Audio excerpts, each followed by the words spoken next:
Hello and welcome back. I have been hit by real life and been a bit sick as well, but I am back now and I'm going to make a review of a Danish nature pocket calendar which I had promised a while back, and now I am ready to get it done. So this is a small, you can see when I put my hand on, pocket calendar. This is the 31st edition of it, and this is a fantastic thing in my world. This is geared towards people who are interested in going out and about in nature, people who like to fish, people who like to hunt, people who like to look up at the night sky. This is sort of a mix between a calendar and a good old-fashioned almanac.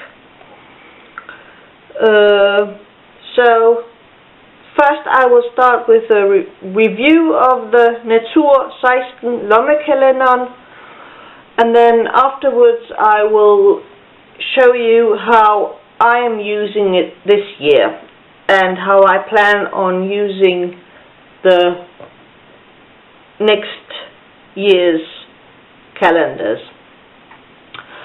So it starts with the 2016 year on 2 pages in vertical layout, which I would like to say is the standard layout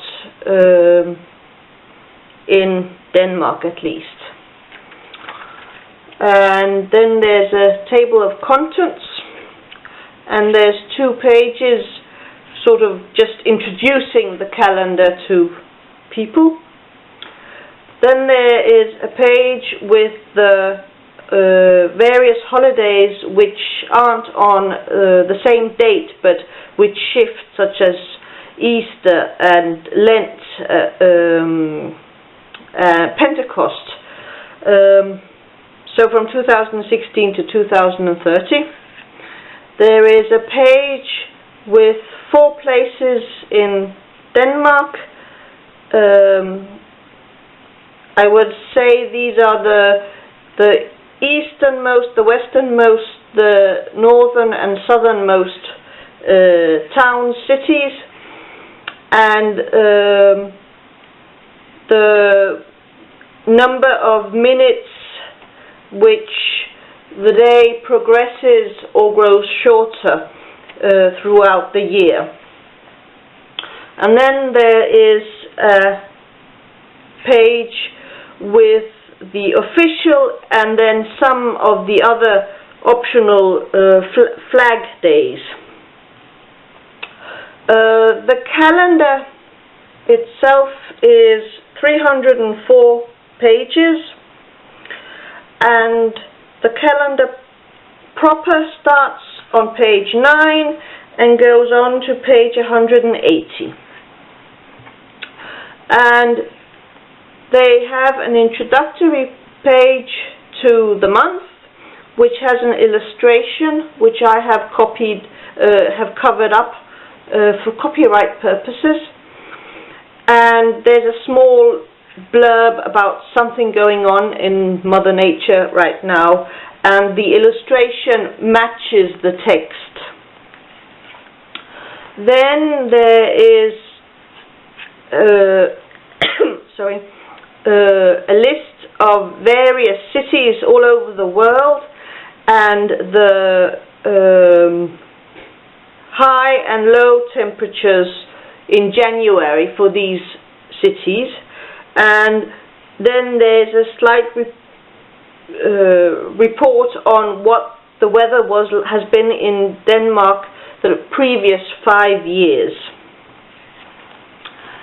And then there is a picture of the night sky with the constellations visible at the beginning of the month, and a short blurb with particular observations if there's anything interesting going on.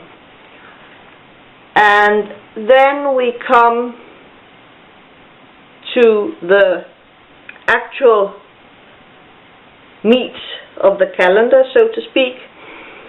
3 days per page, 6 on a spread, so all days have an equal amount of space. There's the number, the date and the day. There is the time for sunrise and sunset. There is an illustration of the lunar phases and what time the moon comes up and goes down. And then there are various small observations if this day is a particular day, like Easter would be written here, or Epiphany, and then some small observation relating to nature or astronomy.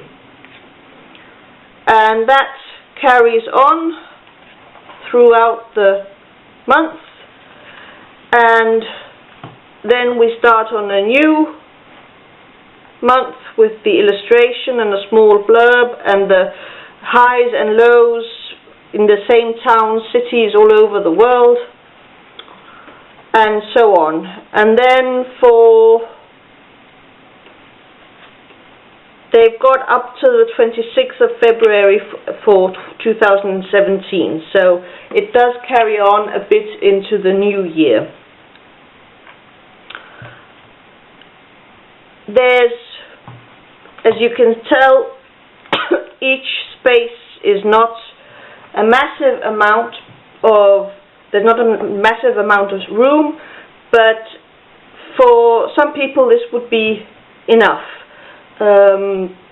This would have been enough for me just a few years ago. Then I would have been able to cope fine with this.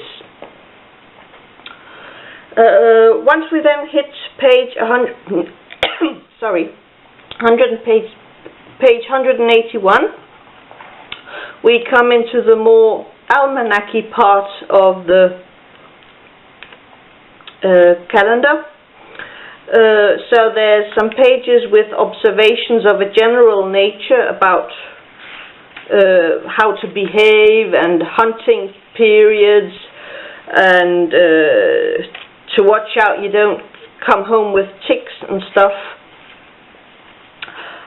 There is a page on what to do if you're in a car and you hit an animal. And then there is this whole section which is articles of various nature. So there's something about the badger here. There's an article about wild roses growing in Denmark. There's an article about how they are doing changes to the taxonomic system with birds.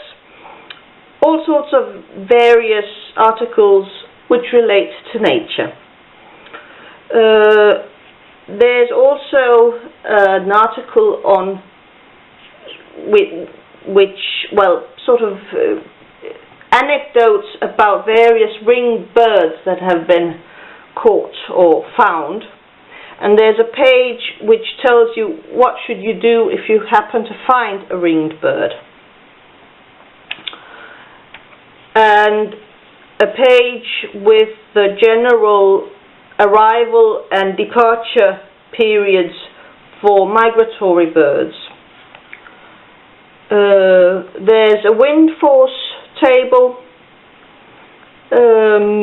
with meters per second and knots and both of what range it is on the Beaufort scale. There's a page with chill factor numbers, which I have already had use for this year.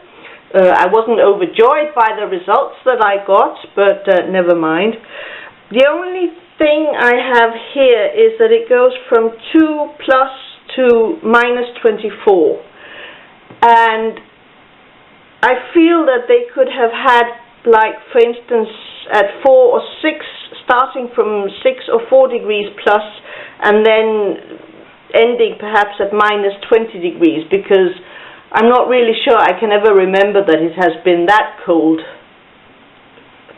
So therefore those wind chill factor figures, well, they wouldn't be useful here.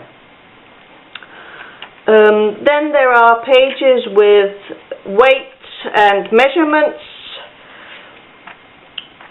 and then we come into the zip codes, first for the Copenhagen area, then for the rest of the country, Greenland and the Faroe Islands. And these are standard pages, I'd like to say, in most Danish calendars as well. And I know these pages here at the back end are the kind which, for instance, the vegan organizer has often wondered about. Why are these kinds of pages in a planner or a calendar? And I started wondering whether it might relate back to the time when a calendar usually came in the shape of an almanac, which was full of all sorts of information which would be useful to the people back then, and that some brands, some makers of calendars and planners still keep these pages, even though they perhaps are not as relevant now, where most people have easy access to these kinds of informations via other media. I don't know, this is just something I'm wondering.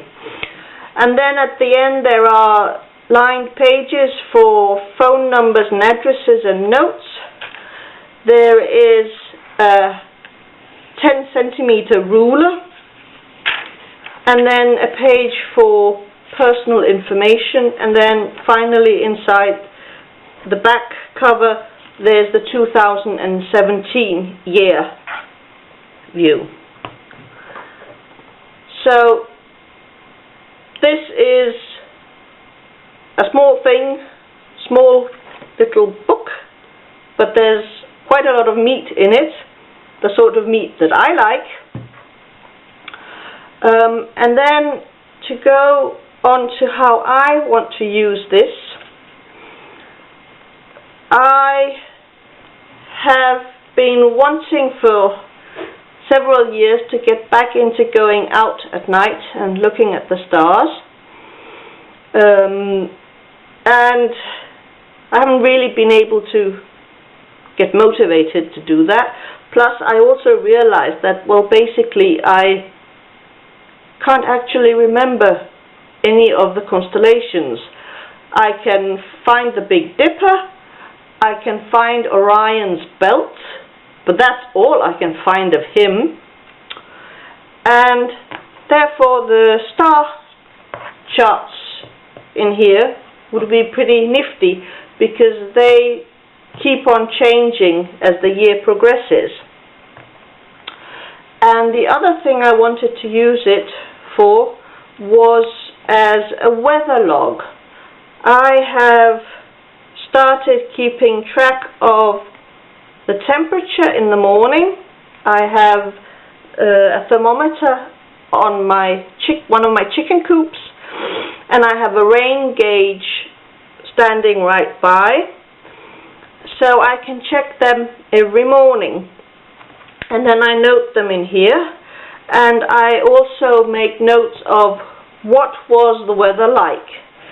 This is proving to be slightly trickier than one could imagine, because it's not unheard of for me to experience 2 3, sometimes even 4 different kinds of weather in one day.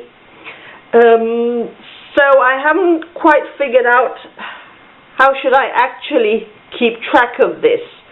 So I would be rather happy to hear from people who I know there are people out there who keep track of the weather, and exactly how do you, when you decide to mark it as being cloudy or being snow or being rain or being sun, how do you go about marking off if there has been several different kinds of weather? Do you just then draw the icons or what?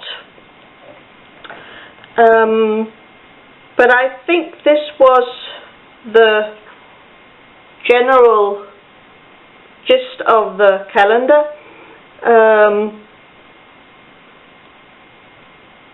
I have been very careful about not actually showing the pictures, because there are also photographs and illustrations in here, and also not having a clear view of the text for copyright reasons.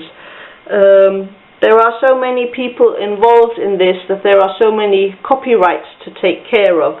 So that's why I have had things covered up, and why I don't have I'm not trying to make the writing appear sharp or readable or anything.